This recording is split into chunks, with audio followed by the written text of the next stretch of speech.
بلکہ اس کے اپنے ریپریکیشنز ہیں. اس سے کرپشن مزید بڑھے گی, لٹیگیشن بڑھے گی.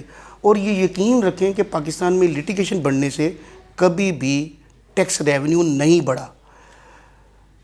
یہ بالکل ایسے ہی ہے کہ جیسے پاکستان میں ہمارے پرائم منسٹر صاحب کی اکثر ٹویٹس آتی رہتی ہیں کہ بہت زیادہ ریونیو ہم نے پچھلے کمپیریزن سے زیادہ اکٹھا کر لیا. بالکل غلط ٹویٹس ہیں, ایسی ٹویٹس ہونی نہیں چاہیے. پرائم منسٹر کو خیال کرنا چاہیے ملک میں اگر اکنامک ایکٹیویٹی کم ہو رہی ہے, لوگوں کے مارجنز کم ہو رہے ہیں, تو ایسی صورت میں ٹیکس ریونیو کا بڑھنا یہ ثابت کرتا ہے کہ گورنمنٹ کے قوانین کانفسکیٹری ہیں, زیادتی والے ہیں, منی سنیچنگ ہے. اس وقت پاکستان میں ایک عام امپریشن ہے کہ اس وقت مار دھاڑ, لوٹ کھسوٹ, چور ڈاکو نہیں کر رہے. حکومت کانفسکیٹری قوانین کے ذریعے سے عوام سے, بزنس مینوں سے پیسہ وصول کر رہی. یہ امپریشن کو زائل کرنا ہوگا. ہمیں ٹیکس کمپلائنس کے ساتھ ساتھ ٹیکس فیسیلیٹیشن کو بھی رواج دینا ہوگا. سخت ٹیکس قوانین بنانے سے سوائے کرپشن کی اور کوئی چیز نہیں بڑھتی. جو ٹیکس ریونیو ہے وہ اس کے بڑھنے کا ایک ہی طریقہ ہے کہ ملک میں بزنس ایکٹیویٹی بڑھے, ٹریڈنگ ایکٹیویٹی بڑھے, آپ کی امپورٹس کم ہوں اور لوکل مینوفیکچرنگ زیادہ ہو. یہ کیسے ممکن ہے؟ اس کا اندازہ آپ اس طرح سے لگا سکتے ہیں کہ تمام ریٹائر ہونے والے بیوروکریٹس, ججز اور آرمی آفیسرز پاکستان میں کبھی کوئی فیکٹری نہیں لگاتے, کبھی مینوفیکچرنگ کا کام نہیں کرتے. نو, ناٹ ایٹ آل. بڑی کارپوریشنز اور اسٹاک ایکسچینج کی لمیٹڈ کمپنیز جو ہیں اسٹاک ایکسچینج میں جو لسٹڈ ہیں, ان کے علاوہ سے عام چھوٹی کمپنیز بری طرح ٹیکس کے نظام سے سفر کر رہی ہیں. پاکستان میں ٹیکس کے قوانین کا جتنا زیادہ مذاق اور جتنی زیادہ وائلیشن ایک ڈپٹی کمشنر انکم ٹیکس کرتا ہے, کوئی عام آدمی یا کوئی دوسرا آدمی اس کا سوچ بھی نہیں سکتا. اس کی وجہ یہ ہے کہ آپ کے 90% ٹیکس کے کیسز جو اسیسمنٹس کی جاتی ہیں ہائی پچ پہ, کانفسکیٹری, بڑے بڑے چھکے مارے جاتے ہیں, وہ اسیسمنٹس اپیل سٹیج میں کمشنر صاحب کے پاس, ٹریبونل میں, ہائی کورٹ میں سٹینڈ نہیں کرتے. 90% سے زیادہ.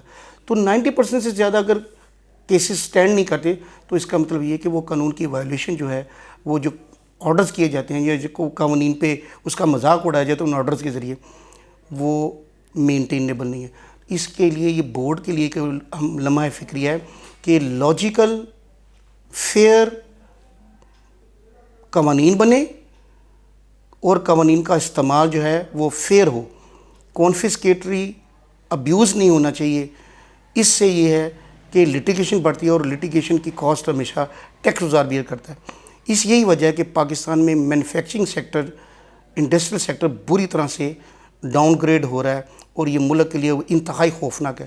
اس کے لیے بورڈ میں بیٹھے ہوئے جو سینئرز ہیں ان کو یہ ڈیجیٹلائی پیمنٹ جو ہے, اگر تو آپ کے ملک میں بہت زیادہ ترقی ہو رہی ہے اور آپ کے عوام بھی پڑھے لکھے ہو گئے ہیں, تو آپ اس طرح کے قوانین بنائیں. قوانین آپ امریکہ جیسے بناتے ہیں, فیسیلیٹیز آپ کی نمیبیا جیسی بھی نہیں ہیں, تو یہ بڑا مشکل ہو جائے گا. اور اس کا الٹیمیٹلی بینیفیشری جو ہے وہ دو ہی لوگ ہیں, ٹیکس مین. اور ٹیکس مین کے اندر کون کون لوگ شامل ہیں وہ آپ کو پتہ ہے, وہ بتانے کی ضرورت نہیں ہے. خواجہ صاحب یہ بھی بتائیے گا کہ پہلے 3 آرڈیننس آ چکے ہیں, حکومت چوتھے آرڈیننس کی تیاری کر رہی ہے, آپ کیا سمجھتے ہیں؟ اس کے علاوہ ایک اور امینڈمنٹ سننے میں آ رہا ہے کہ فنانس امینڈمنٹ آرڈیننس 4 جو ہے وہ بھی ابھی آنے والا ہے, جس میں سننے میں آ رہا ہے کہ جتنی بھی ایگزمپشنز سیل ٹیکس میں دی گئی ہوئی ہیں چھٹے شیڈول میں, وہ بھی وڈرا ہو رہی ہیں, ری ویمپنگ ہو رہی ہے, دوبارہ سے اس کو ریفریز کیا جائے گا.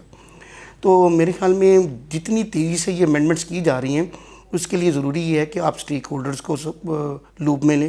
سٹیک ہولڈر سے مراد وہ بار ایسوسیشنز نہیں ہیں جو بورڈ کے پاس صرف ڈیٹ ایکسٹینڈ کروانے کے لیے جاتی ہے کہ جی ریٹرنوں کی ڈیٹ جو ہے وہ بہت کم ہے, وہ ڈیٹ بڑھا دیں. اس سے مراد ہے پاکستان کی فیڈریشن, چیمبر آف کامرسز وغیرہ, لوکل بھی, شہروں کی بھی, جیسے لاہور چیمبر ہے, کراچی چیمبر ہے, یہ سٹیک ہولڈرز ہیں.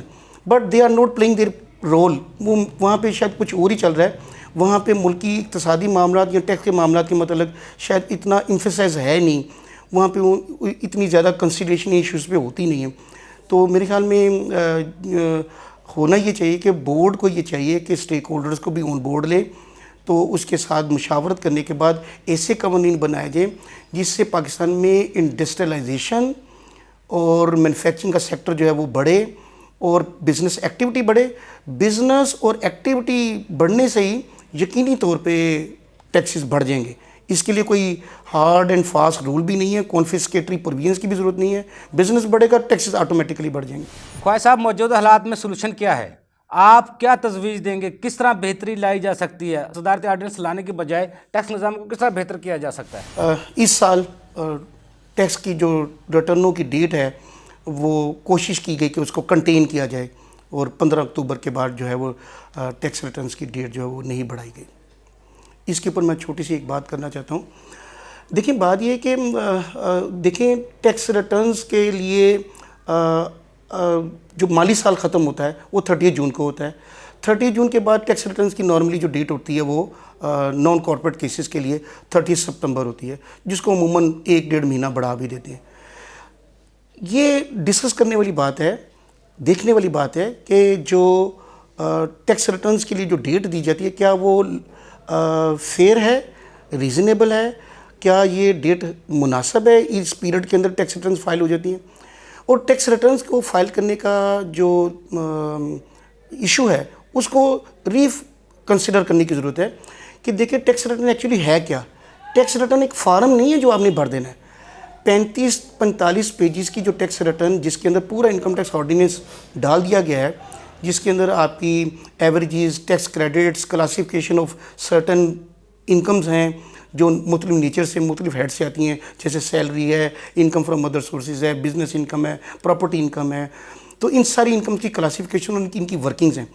ایک ٹیکس لائر کے لیے یہ چیز ہوتی ہے کہ وہ آپ کی 30 جون گزرنے کے بعد اپنے کلائنٹس کے ساتھ میٹنگز کرتے ہیں اور ان سے ڈاکومنٹیشن کرواتے ہیں, پیپرز منگواتے ہیں, اور ان کے ساتھ ڈسکشنز کرتے ہیں کہ ان پیپرز کی ٹیکس ریٹرنز اس سے کیسے تیار ہوں گی. تو ایکچولی وہ جب پیپرز منگواتے ہیں تو کئی دفعہ ایسا ہوتا ہے کہ وہ پیپرز 1 گو میں کمپلیٹ نہیں ہوتے, اس کے بعد 1-2-3 میٹنگز مزید ہوتی ہیں جس میں وہ پیپرز مزید, جیسے کہ آپ نے پراپرٹیز خریدی ہیں, بیچی ہیں, گاڑیاں, بینک سٹیٹمنٹس, بچوں کی فیسیں ہیں, گھریلو اخراجات ہیں, فورن ٹریولنگ ہے, بینک کے جو آپ کے سرٹیفکیٹس ہیں بینکوں سے لینے ہیں, ود ہولڈنگ سرٹیفکیٹس آپ نے مختلف اداروں سے لینے ہیں. تو ایکچولی یہ کام جو ہے اوور دا ایئرز لیبوریس ہو گیا ہے.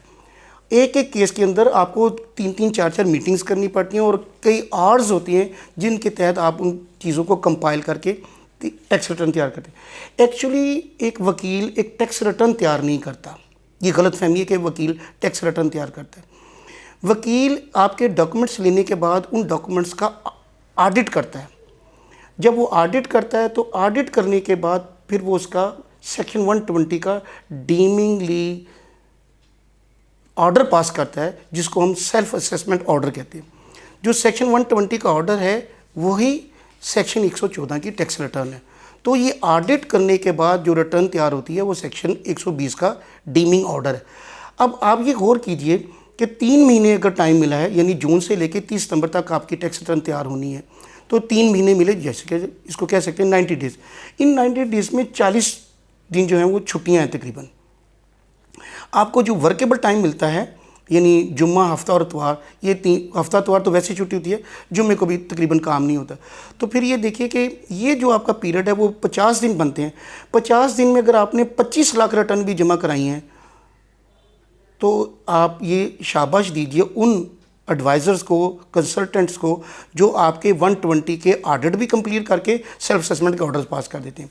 لیکن یہاں پہ بات ختم نہیں ہوتی. اس سے پہلے آپ کو یہ سمجھنا پڑے گا کہ دنیا والے کیا کر رہے ہیں. آپ بار بار مثالیں دیتی ہیں برٹن کی. تو برٹن میں کیا ہے, برٹن میں یہ ہے کہ ان کا جو سالانہ ٹیکس ایئر کلوز ہوتا ہے, ہمارا جون ہے تو ان کا اپریل ہے. 30 اپریل کو ان کا مالی سال ختم ہوتا ہے جس کی انہوں نے ٹیکس ریٹرن دینی ہوتی ہے. اس ٹیکس ریٹرن کے لیے ان کو 7 مہینے ٹائم ملتا ہے ٹیکس ریٹرن کی تیاری کے لیے. یعنی آپ نے اپریل 2021 کی جو ٹیکس ریٹرن دینی ہے وہ جنوری 2022 میں جا کے دینی ہے. 7 مہینے ٹائم. ہمارے ادھر آپ دیکھ رہے ہیں کہ 90 ڈیز بھی بڑی مشکل سے ملتے ہیں. اچھا, اس کا جو امپیکٹ ہے وہ ہے کیا. آپ فرض کر لیجئے کہ tax return 25 lakh tax returns جمع ہو گئی ہیں یہ 3-4 مہینے کے اندر. ٹیکس ریٹرنز کے لیے پرابلم اس وقت یہ ہے کہ پاکستان میں جو ٹیکس ریٹرنز پروفیشنلز تیار کر رہے ہیں وہ تقریباً آدھی ہیں, اور آدھی ٹیکس ریٹرنز جو ہیں وہ نان پروفیشنل, گھروں میں بیٹھے ہوئے بچے وہ بھی کر رہے ہیں. ان ریٹرنز کے اندر جلدی میں تیار کی ہوئی ریٹرنز میں بہت ساری چیزیں omit ہو سکتی ہیں, غلط کیلکولیٹ ہو سکتی ہیں, وہاں پہ ایررز ہیں.